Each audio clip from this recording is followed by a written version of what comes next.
Hi everyone, a very warm welcome to our YouTube channel. Let's get started with daily analysis of Nifty, Bank Nifty and Sensex. तो we'll start with Nifty because कल Nifty की expiry है, तो पहले हम Nifty के ऊपर discuss कर लेते हैं। तो पहले तो देखते हैं हम निफ्टी के charts. This is the monthly charts of Nifty.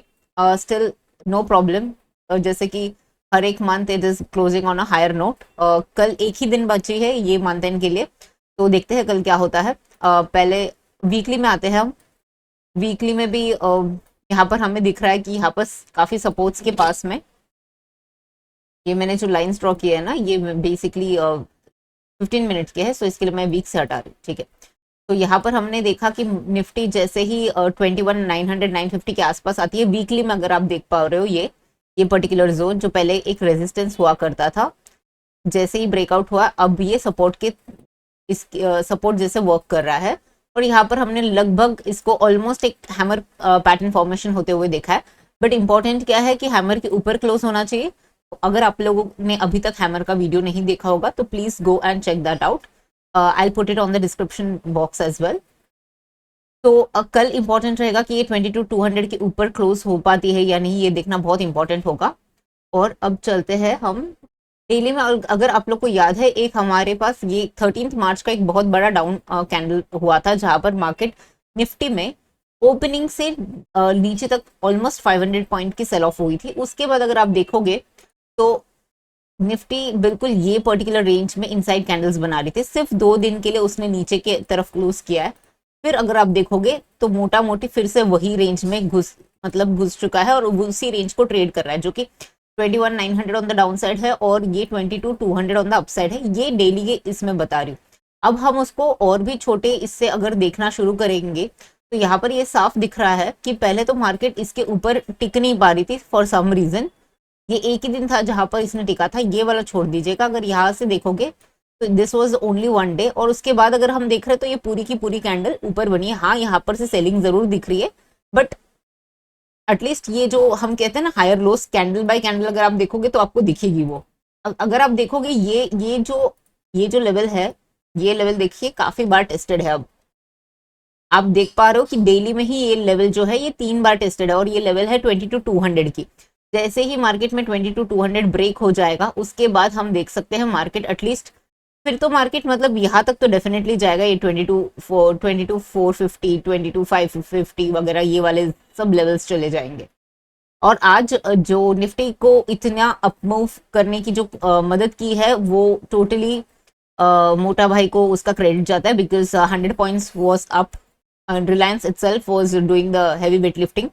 Now let's get back to the 15 minutes. 15 minute में what we can see ये this particular head and shoulders pattern मैंने ये पहले ही ड्रॉ किया था ये वाले नेकलाइन के साथ, जहां पर you can see the downward sloping neckline.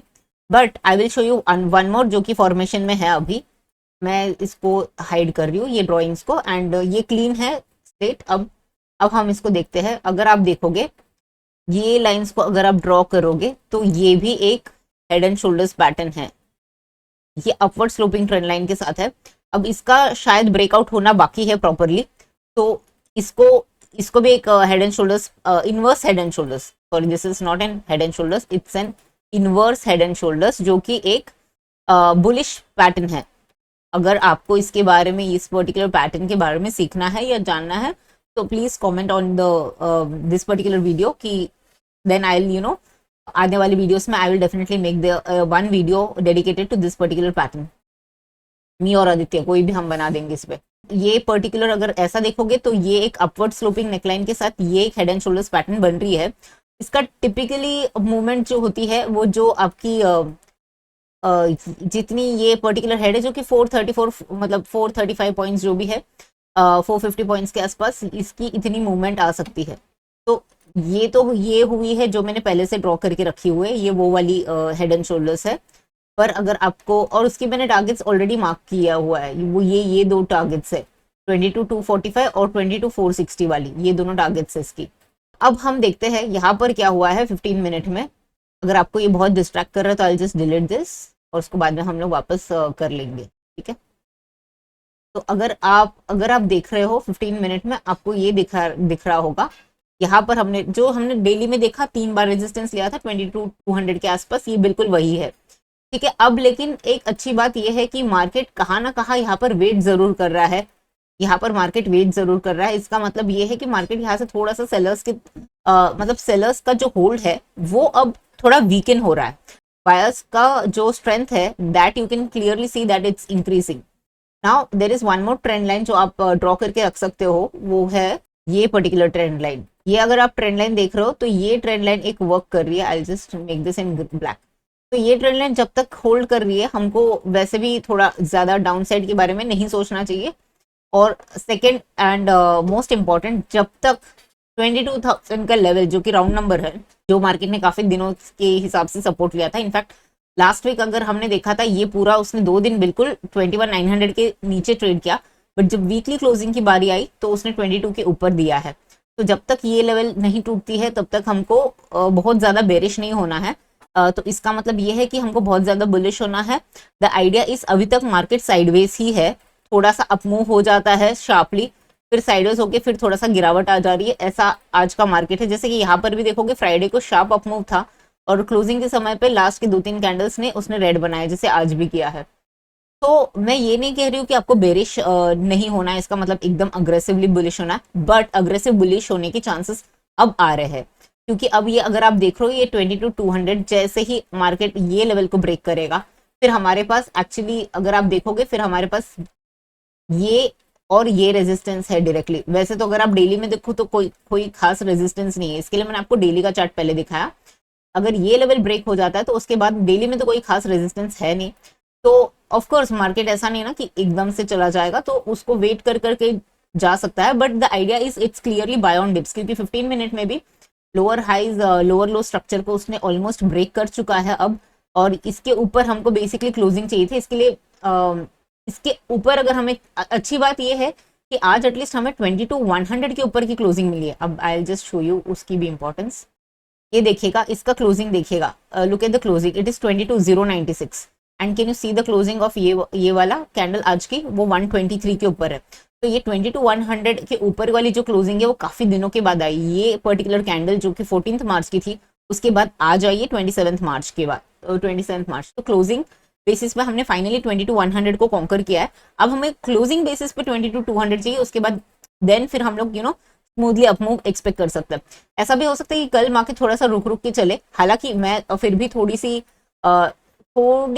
Up move की एक्सपेक्टेशंस इसके लिए रख रही हूँ, because tomorrow being the 31st of March, what usually happens, mutual funds को अपने एनएवीज के हिसाब से they would try to pull the market as well. तो ये भी हो सकता है, बट एंड ओवरऑल स्ट्रक्चर भी अगर आप देखोगे तो थोड़ा ऊपर की तरफ है। तो अगर 22,200 ब्रेक करते हम तो फिर हम ये 300 और ये वाले लेवल्स 350 लेवल्स तक तो आराम से देख सकते हैं। और अगर मार्केट अगर सरप्राइज करना चाहता है हमें अपसाइड में, तो फिर then this is the final level that I will be looking for tomorrow. और अप्रैल सीरीज के बाद शायद हम एक स्मूदर मूव देख सकते हैं, बिकॉज मार्च वाली सीरीज में काफी सारी volatile kind of a move था, मतलब ऐसे मूवमेंट आएगा फिर ऐसा आएगा, ये वाले मूव्स काफी थे। अब चलते हम बैंक निफ्टी की तरफ। ये सारे सपोर्ट रेजिस्टेंस मैं मेरे ट्विटर की प्रोफाइल में भी डाल दूंगी, मेरे टाइमलाइन पे, तो आप वहां पर जाके चेक कर सकते हो। Let's go and cheque bank Nifty now. Totally sideways आज अगर आप देखोगे तो बहुत ही डिसअपॉइंटिंग रहा है, बिकॉज आफ्टर कल कैसे हुआ था, कल 150 पॉइंट की मूव में रेंज में मूवमेंट थी। तो डेफिनेटली मैं आज एक्सपेक्ट कर रही थी मार्केट कुछ तो थोड़ी अच्छी मूवमेंट दे, या तो इस लेवल को नीचे की तरफ ब्रेक करे तो कोई मोमेंटम आएगा, या ये लेवल को ब्रेक करे तो कोई आएगा, बट अगेन वो साइडवेज रहा है, सिंपल एक रेक्टेंगल में फंसा हुआ है। कल अगर हम ये लेवल को ब्रेक करते हैं जो कि 46,975 या 47,000, जैसे ये लेवल पे ब्रेक करेगा हम बेसिकली बाई करेंगे, और हम नेक्स्ट लेवल 47,200 यहाँ पर, और एक्चुअली वैसे तो अच्छा टारगेट तो 47,400 बनती है, क्योंकि मैंने पहले बताते हैं 400 पॉइंट का रेंज है, तो उतना तो टारगेट मार्केट डेफिनेटली अचीव करेगा। और कल बैंक निफ्टी के लिए तो नई सीरीज शुरुआत है। निफ्टी के लिए भले मंथ एंड की एक्सपायरी है, बट बैंक निफ्टी के लिए नई शुरुआत है, तो होपफुल इसमें कोई रेजिस्टेंस नहीं बनेगी और smoother move we can see for tomorrow. So it's very simple. In case of a bank nifty, if we open flat or mild gap up, then I'll look for buying only.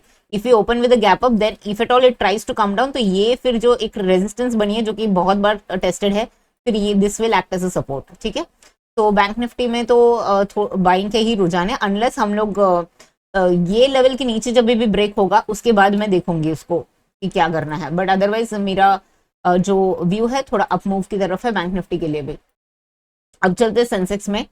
Sensex में भी just like Nifty, उसने भी यहाँ पर एक, अगर आप दिखा, मैं आप लोगों को दिखा देती हूँ। सेंसेक्स में उसने लिटरली यही सेम पैटर्न जो कि हम इनवर्स हेड एंड शोल्डर्स जो बोलते हैं वही वाली पैटर्न बना दी है उसने। तो कल हम लोग एक्सपेक्ट करेंगे, मैं यहाँ पर उसकी सपोर्ट रेजिस्टेंस, हाँ, तो ये वाली जो जोन है जो कि बहुत बार रेजिस्टेंस हो चुकी है, अब ये सपोर्ट बन चुकी है। तो it is somewhere around 70 to 883 के आसपास से लेके ये पूरा जोन 70 टू 950। अब यहाँ पर हम क्या एक्सपेक्ट कर सकते हैं, अगर मार्केट फ्लैट ओपन होता है तो हम जैसे ही वो ब्रेक करता है ये वाला आज के हाई को, हम लॉन्ग जाएंगे। और मार्केट अगर ये लेवल पे अभी खुल जाता है जो कि 70 टू 884 के बिल्कुल आसपास, और यहाँ पर थोड़ा वेट करके फिर अप मूव करता है, फिर भी मैं लॉन्ग ही जाऊंगी। शॉर्ट एज सच शॉर्ट की कोई ऐसे दिख नहीं रहा है, या तो फिर साइडवेज हो सकता है या तो फिर थोड़ी सी अप मूव वाली दिख रही है। शॉर्ट वाली मूवमेंट मुझे अब तक दिख नहीं रही। शॉर्ट के लिए मार्केट को एटलीस्ट आज का लो ब्रेक करना पड़ेगा, और वो ब्रेक करने के बाद भी फिर यहाँ पर एक गैप है जो कि सपोर्ट ले सकता है, और 70 टू 400 की भी अच्छी सपोर्ट है। और मैं कल थोड़ा सा मार्केट में या तो फ्लैट या तो गैप अप, वैसे तो स्लाइट गैप अप का एक्सपेक्टेशंस रख रही हूँ मैं अभी। आई नो थोड़ा मतलब मार्केट में लास्ट में सेलिंग आई है वगैरह, बट रीजन एक ही है अप मूव एक्सपेक्टेशंस करने के लिए, इज बिकॉज ऑफ रिलायंस, क्योंकि रिलायंस इतना स्ट्रॉन्ग क्लोजिंग दिया है, तो इसमें अगर गैप अप ओपनिंग होने की काफी चांसेस है। अगर ये गैप अप ओपन होता है, इनफैक्ट आज भी अगर आप देखोगे तो निफ्टी की जो गैप अप ओपनिंग थी वो काफी थी as compared to bank Nifty. The only reason was Reliance is a part of Nifty and not Bank Nifty. Just to quickly wrap up for our English audience, in case of Sensex, what we can see, it's clearly inverse head and shoulders pattern, which is a bullish reversal pattern. For those of you who want to know more about this pattern, please write it down on the comment section that you want to learn about this particular pattern. So either me or Aditya will cover a video about this one. In case of Sensex, what we were seeing, this was initially acting as a resistance. Now the same will act as a support. So with this kind of a support, we are expecting market to go up. So if at all we open somewhere here, then if at all market makes a small range and then tries to break out, we'll go long. Else if we open with a slight flat or mild gap up, then the moment this today's high is taken out, we can go long for targets of this and second target of this, and this would be the final target. I am not expecting anything beyond, like, see, tomorrow being the 31st, it so happens that fund managers have NAV reporting on at the end of each quarter, like that would be December, that would be April, then there would be, I guess, June, and then September. So these quarters are pretty much important for the fund manager. March being a being a financial year end as well, so they would try to boost up the NAVs. Go and check last year's March closing as well. There was a sharp up move in the month of March, especially towards the end, which is 29th and 31st. So if that is the case, then this could be the maximum level that I'm looking for in case of Sensex. As such, I'm not looking for any short this thing. Why? Because obviously it's making a series of higher lows, and even if it tries to come down, it will first try to take support of today's low. Let's see if that also gets taken out, then there is a gap which will act as a support, and then this level of 7 to 400. So if at all it tries to come down, then it would be more of a strangle day, which I am not expecting. I'm actually expecting market to move up a bit. Nifty and Sensex still gave some sort of an up move today as well. Here also you can see Nifty did give a up move. It just it basically repeated the last Friday's action. It went up all the way up, and then in the just above, when it was about to close, it gave some sort of a profit booking move here. Here also you can see the same. So in case of Sensex and Nifty, it is still moving up, and it gave good amount of momentum today also. Bank Nifty is the one where we have seen absolutely no momentum, and tomorrow we might see some momentum here. Why? Because it is finally done with the March series, and tomorrow for Bank Nifty it will be a fresh April series. And this level, see, now this level has been tested several times. Now this level has been very weak. If we open flat, the moment we are going to cross this 46,975, we can go long. if at all we open with a gap up somewhere around 47,100, the moment it tries to come down, this will act as a support. So the moment you see some sort of a bullish reversal here, just go long, and then we will look for targets of 47,200, and the ultimate target would be 47,400 to 47,500. Why? Because this particular length of this particular rectangle is that much. Okay, and I have mentioned this immediate supports and resistance, so I'll post the same on my Twitter timeline. You can go and check that out there. Now coming to the last and the final, which is Nifty. For tomorrow we basically have expiry of Nifty and Sensex, so you can actually choose to play your preference. So in case of Nifty, again, you know, this particular trend line, if you see, it's respecting this particular trend line. So as long as this particular trend line stays intact, we don't have to worry much. And as long as Nifty doesn't close below this particular level, which is 22,021,990, we don't have to be aggressively shorts. Okay, so it could be either sideways or uptrending day for Nifty tomorrow. This is the inverse head and shoulders pattern that I had drawn long ago on maybe 22nd or 23rd of March, which is the neckline. If you see, it's basically downward sloping. Now today what has happened, what we can see, we actually are forming an upward sloping head and shoulders pattern as well. In this case, what we can see that it is still waiting to take a breakout. The moment we see a breakout, at least we'll see some sort of a 435 to 450 point up move in case of a Nifty. And very important to watch is this particular daily charts. So what we have seen, this was the biggest red day in Nifty of almost 500 point down move right from the opening. And after that, market was staying in this particular range, making lots of inside bar. And then it broke that particular level on the downside, traded below that level of 21,900 for 2 days, and then again came back in the range. Now, if you see, it is actually trading within this particular range and doing nothing. So this level of 22,200 has been tested thrice at least by now. So this resistance is now becoming older in terms of time duration also, and in terms of being tested also. It has been tested 3x. The moment we get a closing about 22,200, as such, we do not have any much resistance left on the daily. So the next target roughly comes up to this level on the daily. But tomorrow, since it's an expiry, so we also have marked some sort of a support and resistance levels on this one, and I'll show you that. The moment we close above this particular 22,200, we'll see levels of 22,300, 350 and 400 levels, still this level. Okay, so at each level you have to basically, wherever there is R, R1, R2, R3 is mentioned, you basically have to wait or trail your profits or book out partially and wait for the price action. If at all it is giving some sort of a reversal pattern, then you know, bearish reversal, then you have to exit. Or if at all it is continuing, then you can tightly trail and you know, you can ride the momentum. So yeah, that's about it from our end. Hope you like this video.